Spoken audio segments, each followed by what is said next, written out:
Hola, soy la profesora Diana Laura García Pérez. Sean bienvenidos a su segunda sesión de la materia de Historia e Identidad. En esta ocasión hablaremos del tema de la independencia de México, el cual dividiremos en dos sesiones. En esta veremos aspectos que le dieron causa y cómo fueron los primeros años en que se desarrolló. ¿Pero qué es la independencia? Bueno, la independencia de México fue un movimiento armado que comenzó el 16 de septiembre de 1810 y terminó el 27 de septiembre de 1821. Antes de la independencia, el actual territorio mexicano era llamado Nueva España y fue una colonia española durante 300 años, la cual tenía una extensión que actualmente es la parte de Texas y Nuevo México en Estados Unidos, y en la parte sur comprendía Belice, Honduras y Guatemala. La independencia de México fue la consecuencia de un proceso político y social resuelto con las armas, que puso fin al dominio español.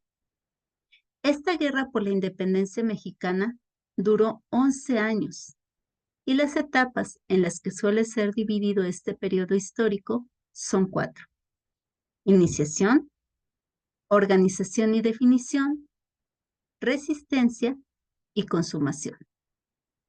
Los periodos de cada una de estas etapas se establecieron de acuerdo con la naturaleza y el alcance de los hechos ocurridos. En esta sesión vamos a abordar las dos primeras, que son iniciación y organización y definición. El objetivo principal de este movimiento, armado y social, era liberar a nuestro territorio del yugo español y que en cada rincón de la colonia se olvidase por completo el concepto de virreinato. Es decir, que la monarquía no tuviera ese peso político en las decisiones de desarrollo social y que sobre todo la economía no se viera limitado por esto. El periodo de nuestra historia, conocido como la Guerra de Independencia, empezó en la madrugada del 16 de septiembre de 1810, cuando el padre Miguel Hidalgo da el llamado Grito de Dolores y termina el 27 de septiembre de 1821, 11 años después, con la entrada triunfal del ejército trigarante encabezado por Agustín de Iturbide y Vicente Guerrero. Las causas de este acontecimiento se dividen principalmente en dos. Comenzaremos con las causas internas. Una de ellas fue que durante la colonización, una enorme proporción de la población indígena fue asesinada o murió a causa de las enfermedades que traían consigo los españoles, principalmente sífilis y viruela. Se calcula que a principios del siglo XIX había menos de 2,5 millones de indígenas en Nueva España. Lamentablemente, vivían en la pobreza y debían pagar tributos que desde el siglo XVIII habían causado múltiples revueltas. Otro sector disconforme eran los criollos, descendientes de españoles, pero nacidos en América, de alto poder económico gracias al ejercicio del comercio. Sin embargo, cuando la economía local comenzó a sufrir a causa de la administración de la corona española, estos sectores se vieron perjudicados, como es el motivo que tuvo Miguel Hidalgo en la cuestión religiosa, ya que el clero de la Nueva España no tenía los beneficios que se tenían en España, debido a que el principal objetivo era solo colonizar y que los pobladores nativos aprendieran el castellano y la religión católica, olvidándose de sus costumbres y rituales de la religión politeísta que por varios años habían practicado. Los mestizos, que también habían crecido económica y políticamente, sufrieron la desigualdad marcada por la división de castas, pues se les veía como personas que no eran españoles puros, sino como nativos de un territorio conquistado. Por lo tanto, hubo demasiadas limitaciones de desarrollo para diversos sectores de la sociedad de la Nueva España. Ahora vamos con las causas externas. La primera de ellas es que España estaba sufriendo las consecuencias de las guerras contra Inglaterra, la corrupción y las epidemias. El cólera estaba en una de sus principales etapas de apogeo. Esta situación externa afectó a Nueva España, ya que fue la causa directa de las reformas borbónicas que afectaron negativamente la economía de la colonia. Otras de ellas fue la Guerra de los 7 Años, que aconteció entre 1756 y 1763, donde el Reino Unido y Francia pelearon por expandir sus colonias en América e India. Gran Bretaña se encontraba atravesando por dificultades económicas y para solucionarlo, el rey Jorge decidió elevar los impuestos de las 13 colonias de Norteamérica, situación que desencadenó una serie de manifestaciones entre la población. Por otro lado, desde Europa llegaban, junto con noticias de revoluciones como la Revolución Francesa, las ideas de la Ilustración, que criticaban todo gobierno absoluto como el que se regía en España. Además, las 13 colonias inglesas, que es el actual territorio de los Estados Unidos, habían sentado un precedente declarando su propia independencia en 1776. La Revolución Francesa supuso un movimiento emancipatorio de gran calado en toda la América colonial española. Pero siendo fieles a la historia y a la realidad, lo cierto es que este importante hito histórico actuó únicamente como catalizador. Fue de manera muy resumida la gota que colmó el vaso y que permitió la apertura de procesos independentistas en Latinoamérica. En el año 1808 se produce la crisis de la monarquía española, la cual inicia con el motín de Aranjuez, en donde Carlos IV es obligado a abdicar en favor de su hijo Fernando VII. Estos sucesos obligan a Napoleón Bonaparte, emperador de los franceses, a actuar como juez sobre la sucesión. Como podemos ver, la situación mundial no era simplemente actual, sino que ya llevaba algunas décadas conformándose y vino a detonar en la situación ideológica, política y económica de la Nueva España, lo que hizo que se luchara por una cuestión de mejoramiento social y de libertad hacia la esclavitud española. En este movimiento existen personajes muy importantes. El primero de ellos fue Miguel Hidalgo y Costilla, el cual nace en 1753 en Nueva España y muere en 1811. Él era obispo en Nueva España y conocía algunas lenguas nativas de la región. Tocando la campana de su parroquia, inició la primera lucha por la revolución en lo que se llamó el Grito de Dolores. Fue fusilado por los españoles y es conocido como el padre de la patria. Como sabemos, fue él quien dio el Grito de Dolores, Hidalgo, que inició el movimiento de la independencia de México. Cuando la conspiración de Querétaro fue denunciada y muchos de sus participantes encarcelados, fue cuando el cura Hidalgo convocó al pueblo en la madrugada del 15 al 16 de septiembre y realizó el famoso Grito de Dolores, motivando a la población a levantarse contra el gobierno. Miguel Hidalgo, junto con Ignacio Allende, en su campaña militar, lograron reunir a un ejército formado por aproximadamente 40,000 personas. Su movimiento logró tomar Guanajuato y Guadalajara, pero no logró llegar a la Ciudad de México. En enero de 1811, el independentista fue derrotado cerca de Guadalajara. Sin embargo, logró huir hacia Aguascalientes y Zacatecas, aunque en su esfuerzo por seguir avanzando, fue capturado una vez más y condenado a muerte. Fue ejecutado finalmente en julio de 1811 en Chihuahua, y su cabeza fue enviada a Guanajuato, donde la exhibieron en la Alhóndiga de Granaditas como símbolo de lo que ocurriría con los traidores al gobierno español. Ahí permaneció por 10 años. Luego, su cuerpo fue exhumado y enterrado junto a su cabeza en la Catedral Metropolitana de México, aunque en la actualidad sus restos se encuentran en el Ángel de Independencia en la Ciudad de México.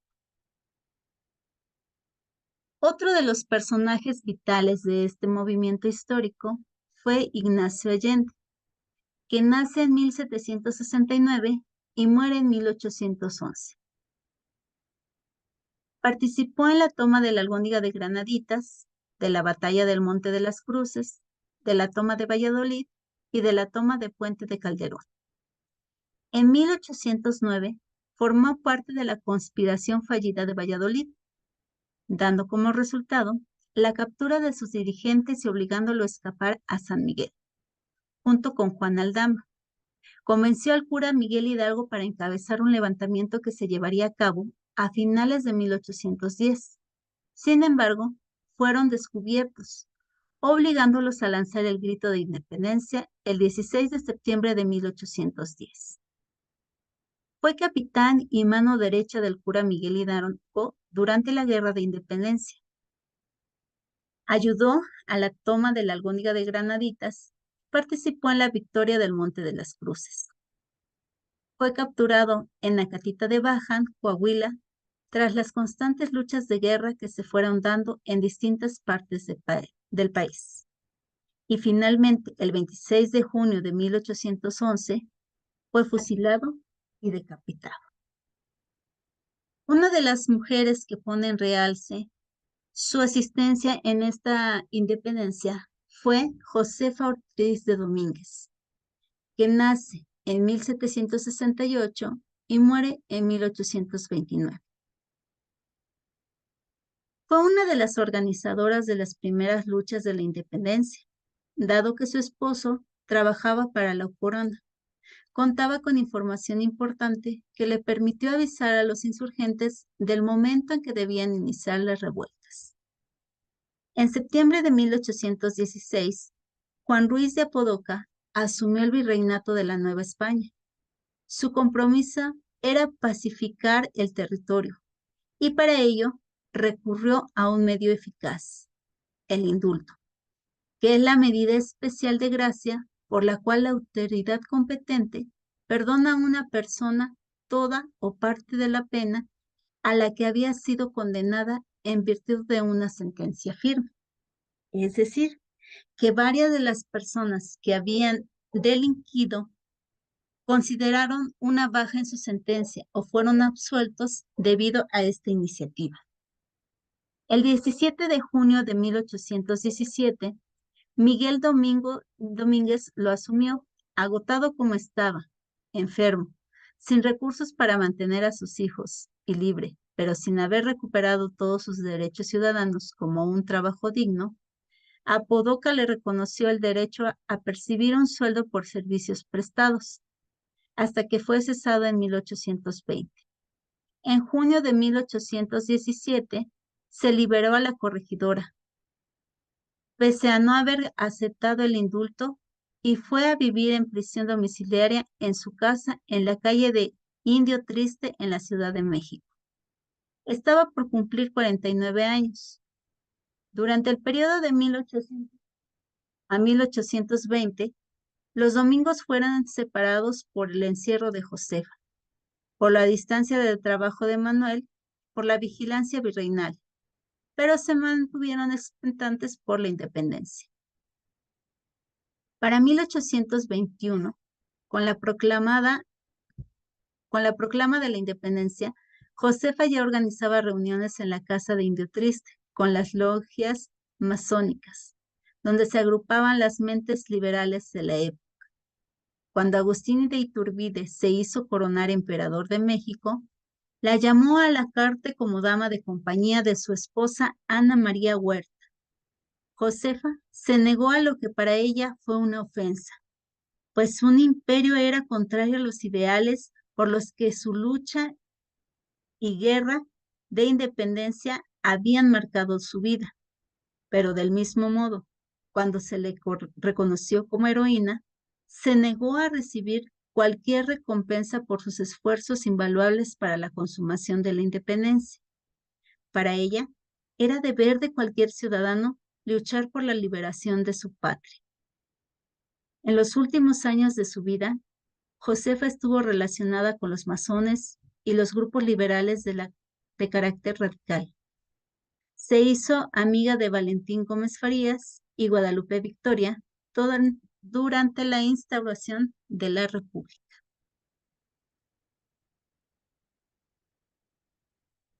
La corregidora fue una mujer de carácter fuerte y de convicciones firmes. Sufrió ataques por sus ideales, por ser bella, mujer y rebelde. Toda su vida fue una lucha constante sin importarle los riesgos o el precio que tuviera que pagar, como lo mostró al enfrentar encierros, el poder imperial y el presidencial. Murió antes que su esposo el 2 de marzo de 1829 en la Ciudad de México.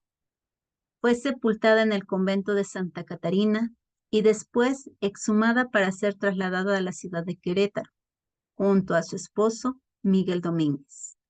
Su legado es actual: la lucha por la justicia, la soberanía y la igualdad.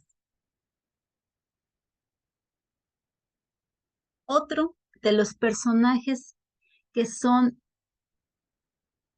principales en este movimiento y al cual debemos varias cuestiones legales es José María Morelos, el cual vivió entre 1765 y 1815.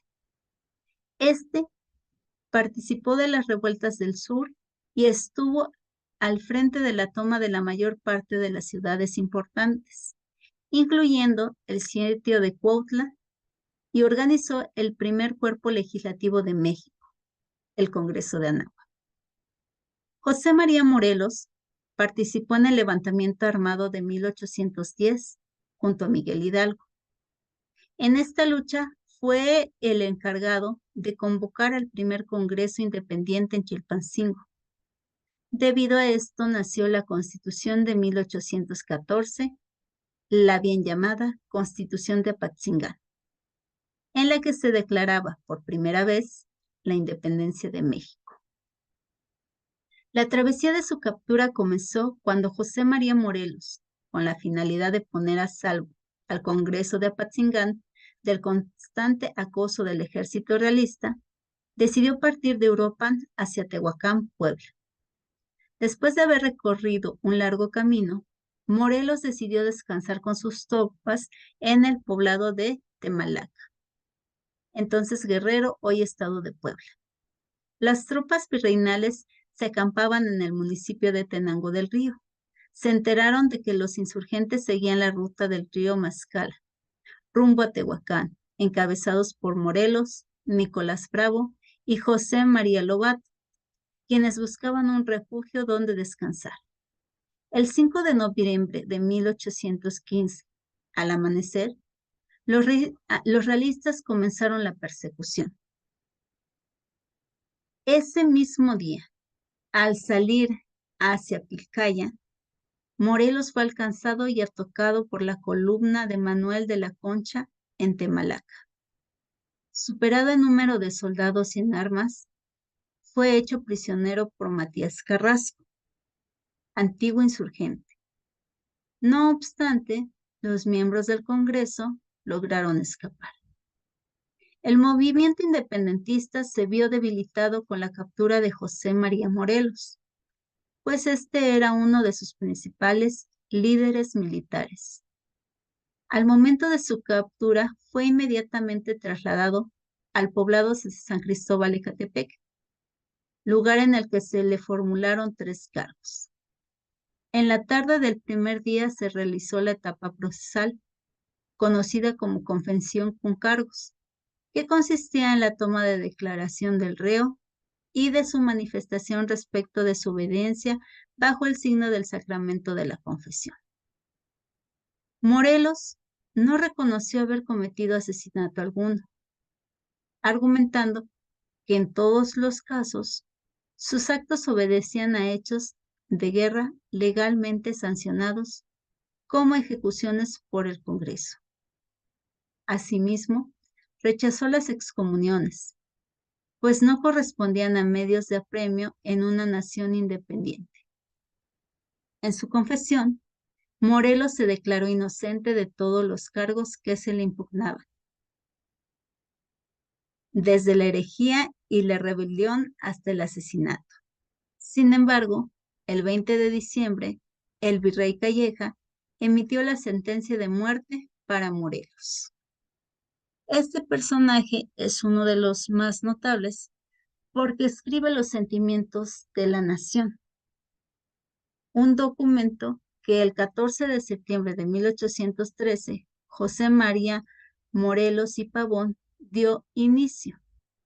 También en el Congreso de Anáhuac a la lectura de un documento donde los principios éticos de cualquier nación libre y soberana, justa y equitativa, se vertieron como sentimientos capaces de integrar una nueva nación, un México diferente, con claridad entre el vicio, ser y sentirse como nación. ¿Qué podía significar eso para un país en plena lucha después de 3 siglos bajo el dominio colonial?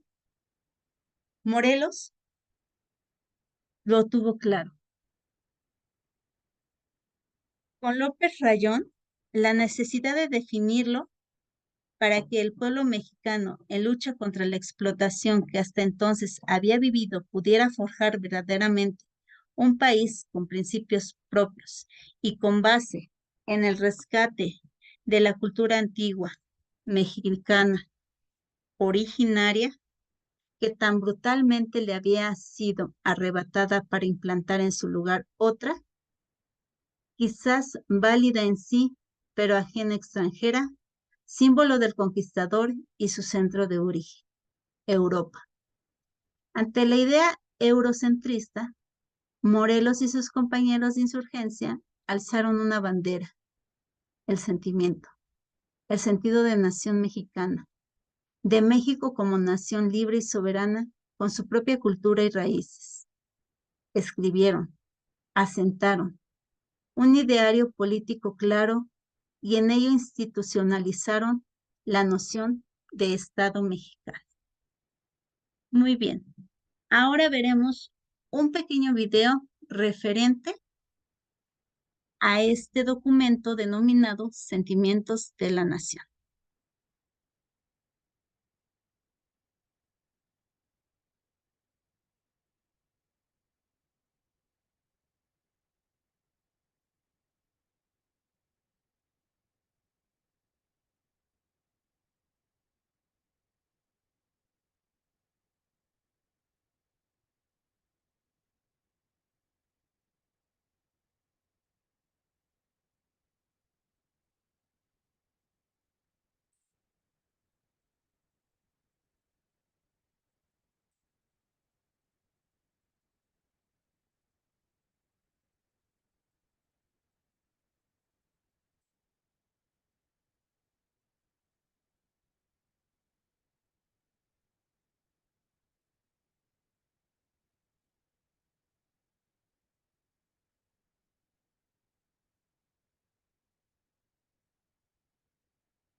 Muy bien, como podemos ver, los sentimientos de la nación fueron un documento importante para la nación mexicana, pues sentaron la base legal que ayudó a la conformación de la Constitución, primero de Apatzingán y posteriormente en 1824 de la Constitución Federal, haciendo que el derecho a la libertad tuviera un valor inigualable.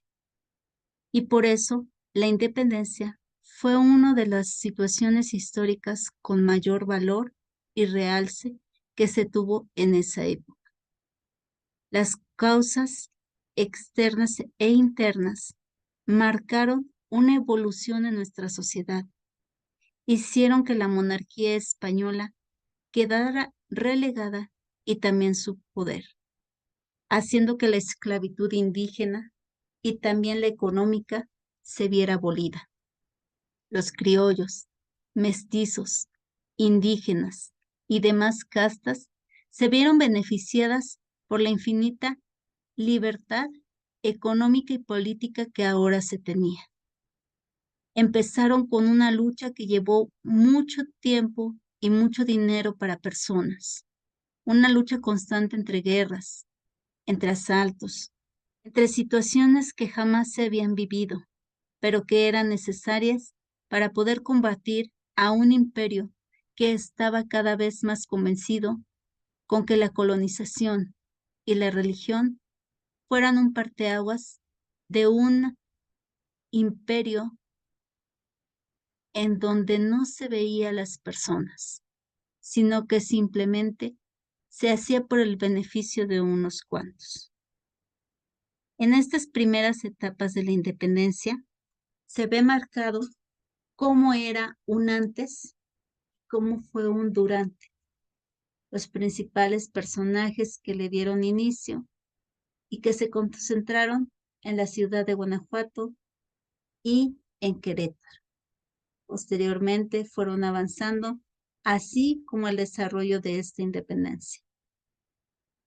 Cuestiones que rescatamos y que valoramos en estas primeras etapas y que sin duda marcarán el proceso o desarrollo de nuestro tema en nuestra siguiente sesión, en la cual se abordarán situaciones de los personajes que dieron continuidad, las consecuencias y cómo se vive actualmente bajo el proceso de la independencia de México.